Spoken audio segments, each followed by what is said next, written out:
Welcome back in. I am thrilled. I am really pumped up about today's episode, in which I predict the outcomes of every single major award of the 2017-2018 NBA season. Defensive Player of the Year, Most Improved, Rookie of the Year, Sixth Man, and of course, MVP. So without any further ado, let's dive into it.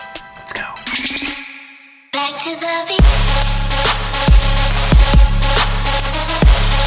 First things first, Rookie of the Year. And before we even dive into who I think is actually going to win Rookie of the Year, let's talk about this for 1 second. The most talented rookie does not always win Rookie of the Year. It usually comes down to opportunities. Now, oftentimes, that most talented player, if you're a LeBron James, and you're getting the combination of those two because you're so talented in Cleveland in 2003, 2004, then you will win Rookie of the Year. But it doesn't always fall that way, and I think this year is going to be one of those years. And here's exactly why. Markelle Fultz is the most talented player in the draft, and putting injuries aside, contingent, let's just say, hypothetically, everyone stays healthy for the entire season. Markelle Fultz will not be getting as many opportunities, not even close to as many opportunities as what Lonzo Ball is going to be getting. Markelle Fultz is a piece of the Philadelphia 76ers future. He's not the piece.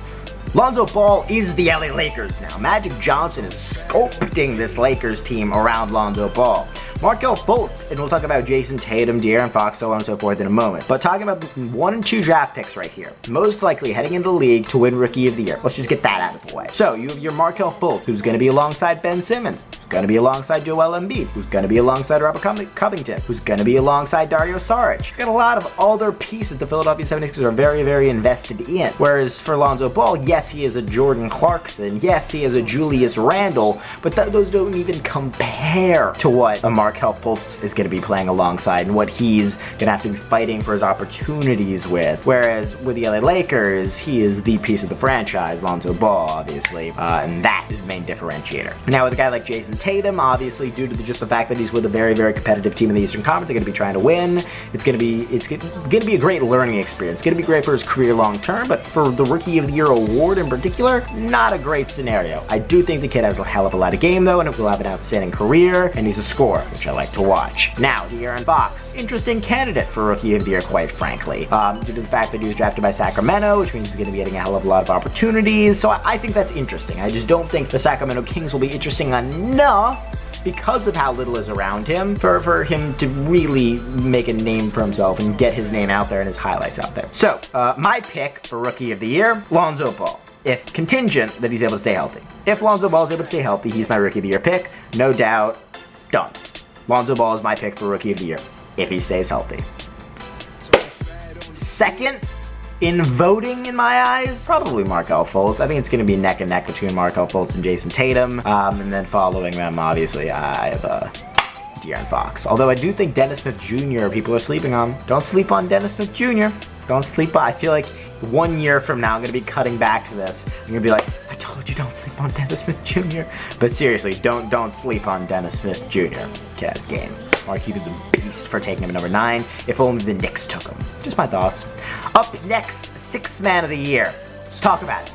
For Sixth Man of the Year, a recent signee of the Minnesota Timberwolves. You've heard his name before in the Sixth Man of the Year conversations. His name is Jamal Crawford. And just due to the fact that Minnesota is incredibly talented, incredibly young, they'll be able to keep the guys out on the floor for a hell of a long time. Karl-Anthony Towns all the way down to Andrew Wiggins and company. So I think Jamal Crawford will just very easily be able to slide into that Jeff Teague role once Jeff Teague needs to take some time out. Karl-Anthony Towns and Andrew Wiggins can stay in the game because they're younger, they're more healthy. While Jeff Teague gets a little rest, Jamal Crawford slides in there, and then it's like he's that starting point guard, but he gets the accolade of being sixth man. So I think Jamal Crawford is going to get Sixth Man of the Year. So first 2 picks, Lonzo Ball for Rookie of the Year, and Jamal Crawford for Sixth Man of the Year. Let's get on to our next one, Most Improved Player. Let's go. Now, Most Improved Player, it's kind of a tough award to predict because there isn't too much to pull from. But what I usually pull from is the opportunities. And when you look at past players, past Most Improved players, like a CJ McCollum, for example, he got all these opportunities because the Portland Trailblazers lost their entire roster. They lost 4 or 5 starters, okay? They lost Robin Lopez, they lost LaMarcus Aldridge, they lost Nicholas Batum, Wesley Matthews, so on and so forth. They lost all that those opportunities, and those opportunities were handed down to a guy like CJ McCollum, and he made the most of them. That's why he was Most Improved Player of the Year. So then you look at it and you kind of reverse engineer your thinking process on that. And where does that lead me? It leads me to the Brooklyn Nets and D'Angelo Russell. He's going to be getting an absolutely mind-boggling amount of opportunities with the Brooklyn Nets, and I think that's going to be really positive for his candidacy as getting a legitimate shot at winning Most Improved Player of the Year. Those are my thoughts. If I had to pick someone right now, it would be D'Angelo Russell. So first 3 so far in the books. We got Lonzo for Rookie of the Year, ROI. Beyond that, we have Jamal Crawford for Sixth Man of the Year. And then obviously, once again, for the Most Improved Player, D'Angelo Russell in my eyes. That's what we have right now. Next Defensive Player of the Year. You know him. You know him as the Claw. The Claw. Kawhi Leonard, the Claw. We'll be talking about him as well in just a moment once we get down to our MVP discussions. Hint, hint, wink, wink. But I'm pumped about that. But yes, I have Kawhi Leonard for Defensive Player. I think it's relatively self-explanatory. I think Draymond Green's going to be in the conversation once again, but I think Kawhi Leonard did probably deserve it last year. I would have given Kawhi Leonard my vote. But obviously Draymond Green had an absolutely outstanding defensive season as well. Kudos to him, but I think Kawhi Leonard's going to take it next year. Do the combination of getting a Rudy Gay, just kind of support him in the back, small forward shooting guards. I think that's going to be really good for him. And then obviously bringing back Gasol, bringing back LaMarcus Aldridge, bringing back Tony Parker, the whole squad, and maybe they can add Kyrie Irving. That would be really interesting. Maybe they give up Tony Parker, and that's a replace switch, a little swap there, switch and swatch. So we'll see how that all plays out. But I think it's interesting. I really, really do. Point is, Kawhi Leonard for Defensive Player of the Year. Now, on to the big one. It's time for the Big Boy Award. It is time. It is that time, ladies and gentlemen. Time to talk about the MVP award. My pick for MVP, no, it's not Russell Westbrook, due to the fact that Paul George is going to be taking so many damn opportunities away from Russell Westbrook. No, it's not Steph Curry because of Kevin Durant. No, it's not Kevin Durant because of Steph Curry. And no, it's not James Harden because of Chris Paul / the possibility of Carmelo Anthony. I just see that taking away too many opportunities away from James Harden, so on and so forth. So none of those guys. Kawhi Leonard's interesting. Kawhi Leonard is very, very, very interesting.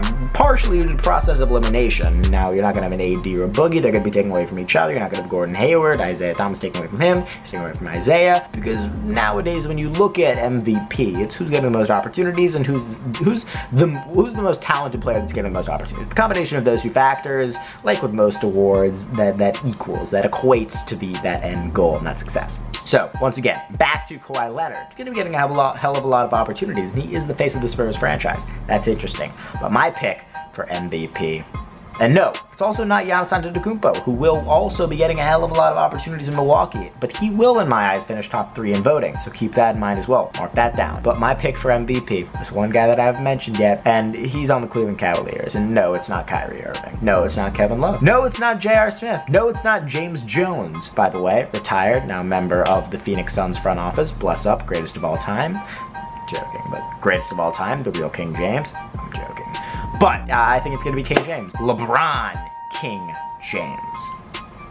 Just due to the opportunities he's going to be getting. Also in a contract year, looking at his options, aging, I think LeBron James is going to go out and show everybody that he can do it for a whole regular season. Now, will the Cleveland Cavaliers have the success that they have over the past couple postseasons? Probably not. But will LeBron James go out there and have one hell of a regular season? And keep in mind, I bash the NBA continuously due to the fact that they don't even count the postseason as far as the MVP voting is concerned. They vote for the MVP at the very beginning of the postseason before they even see them play. Before they even see a game or two, that voting is it. That voting is in like lickety split. So that has absolutely zero effect on the MVP and each player's candidacy for the MVP. So once again, I have LeBron James due to a couple factors. 1, contract year. 2, more opportunities, depends what they get in return for Kyrie Irving. We can go into that. But if say they, especially if a deal were reached with Miami, let's say, where it was Goran Dragic, Justice Winslow, maybe a few draft picks, but Kyrie Irving's gone. The opportunities for LeBron James soar, combined with the factors of being motivated after losing last year in the NBA Finals. You know what happened last time LeBron James lost in the NBA Finals? Oh, that's right. He came back and won one. Oh, yeah, that's right. Yeah, he did that. Yeah, that's right. He did that. LeBron James, last time LeBron James lost in NBA Finals, he came back and won one. So LeBron James is gonna come back in a contract year, aging after having a pretty outstanding NBA Finals day at the very least. Didn't do it. Obviously, Golden State is Golden State, but he had a pretty outstanding NBA Finals, and he's very, very capable even at this age. LeBron James is gonna come out and perform. Times the increased opportunity. Times the contract year. Times everything else floating around with Kyrie Irving not wanting to be in his shadow. All of this is gonna lead LeBron James going out there and putting on a show for 82 nights. Game nights. That's what I'll say. My name is Buster Share. If you have not yet, make sure to drop a big thumbs up on this video. And for those that follow me on social, at Buster Share on Instagram, at Buster Share on Twitter, so on and so forth. Most of you guys already do.